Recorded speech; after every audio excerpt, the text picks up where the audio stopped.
రాష్ట్ర ప్రభుత్వం వైపు నుంచి చాలా వరకు బేసిక్ టెస్ట్లకే ఎక్కువ ఖర్చులు అవుతున్నాయి. నా విషయంలో కూడా ఎప్పుడు హాస్పిటల్కి వెళ్ళినా మళ్ళీ మొదటి నుంచి అన్ని హెల్త్ చెకప్ టెస్ట్లు అన్నీ చేస్తూ ఉంటాం. ఎందుకంటే ఆ రికార్డ్ ఎప్పుడు పెద్దగా తీసుకెళ్ళి హాస్పిటల్కి ఎప్పుడైనా వెళ్తే డాక్టర్ అంటారు ప్రీవియస్ ఏమైనా ప్రిస్క్రిప్షన్స్ కానీ లేకపోతే మీ ట్రీట్మెంట్ కానీ ఏమైనా మీకు చేసిన రిపోర్ట్స్ ఉన్నాయని మనం ఎత్తుకుంటే ఉండవు. ఎందుకంటే మనకు అజాగ్రత్త, ఒక్కసారి కొంచెం కోలుకోగానే ఇంకా అవన్నీ మళ్ళీ అవసరం పడదులే లైఫ్లో అనుకుంటుంటాం.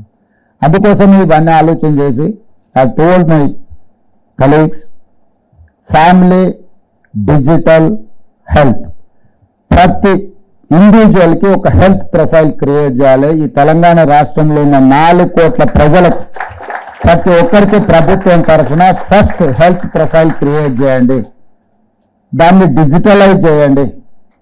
దానికి ఒక యూఆర్ కోడ్ ఇచ్చి ఒక నెంబర్ ఇస్తే ఫ్యామిలీలో కూడా ఆ ఫ్యామిలీతో పాటు ఫ్యామిలీలో ఈచ్ ఇండివిజువల్ హెల్త్ ప్రొఫైల్ను డిజిటలైజ్ చేస్తే గోయింగ్ ఫార్వర్డ్ డాక్టర్స్ కానీ హాస్పిటల్స్ కానీ అతను గతంలో ఏ రకమైన సమస్యలు ఉన్నాయి, ఏ రకంగా డాక్టర్లు ట్రీట్ చేసిన, ఎందుకంటే మనం కంటిన్యూస్గా కొద్ది మందికే ఫ్యామిలీ డాక్టర్స్ లేకపోతే దగ్గర దగ్గరికి వెళ్తాం, లేకపోతే ర్యాండమ్గా ఎక్కువ ఏదో ఒక డాక్టర్ దగ్గరికి వెళ్తాం. అతనికి చెప్పగలిగినంత మనకు చెప్పే గుర్తు ఉండకపోవచ్చు, లేదా అంతసేపు వినడానికి ఆ డాక్టర్కి సమయము ఉండకపోవచ్చు. అందుకోసమని ఒక డిజిటల్ హెల్త్ ప్రొఫైల్ క్రియేట్ చేస్తే సింగిల్ క్లిక్లో అతనికి ప్రీవియస్ హిస్టరీ అంతా అందుబాటులోకి వస్తే నెక్స్ట్ ఏం చేయాలన్న డాక్టర్కి కొంత వెసులుబాటుగా ఉంటుంది. అందుకే తొందరలో అంటే ఎక్కువ రోజుగా మ్యాక్సిమం 30 days లోపలనే ఈ ఫ్యామిలీ డిజిటల్ హెల్త్ కార్డ్ని మనం ప్రజల దగ్గరికి తీసుకెళ్ళాలి. అన్ని గ్రామాలలో అందరికీ వాళ్ళ బ్లడ్ గ్రూప్ కానీ వాళ్ళ ప్రీవియస్ ట్రీట్మెంట్ ఏమేమి రికార్డు ఉందో అవన్నీ ఒక అంబ్రెలా కిందకి తీసుకొచ్చి అదర్ వెల్ఫేర్ స్కీమ్ కూడా అందులో వాళ్ళకి గవర్నమెంట్ వైపు నుంచి ఏమి ఇస్తున్నాం అనే దాన్ని కూడా దాన్ని స్ట్రీమ్ లైన్ చేయాలని ఆలోచన చేస్తున్నాం.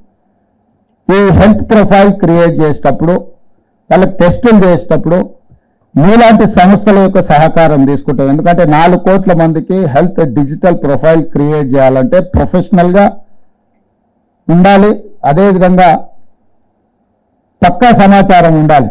క్యాజువల్ యాటిట్యూడ్తో ఏమైనా అందులో మనం ఈ ల్యాబ్లలో టెస్టులు చేసేవాళ్ళు కానీ లేకపోతే ఏదో ఒకటి క్యాజువల్ యాటిట్యూడ్తో చేస్తే అది ఒక్కోసారి ఆ రికార్డు ఫర్దర్ ట్రీట్మెంట్ చేసేటప్పుడు సమస్యగా మారకూడదు. దీంట్లో మిత్రులు దామోదర్ రాజనరసింహ గారికి నా సూచన, నాన్ ప్రాఫిట్ మేకింగ్ ఈ హెల్త్ ఆర్గనైజేషన్స్ ఏవైతే ఎన్జిఓ ఆర్గనైజేషన్స్ సేవలు చేస్తున్నాయో వాళ్ళందరితో కూడా ఒకసారి ఒక మీటింగ్ ఏర్పాటు చేయండి. వాళ్ళందరితో మనం కలిసి వాళ్ళ అనుభవాలను కూడా మనం తెలుసుకుంటే ఏమవుతుందంటే ఇంకా బెటర్గా మనము ఏ విధంగా అందించగలము.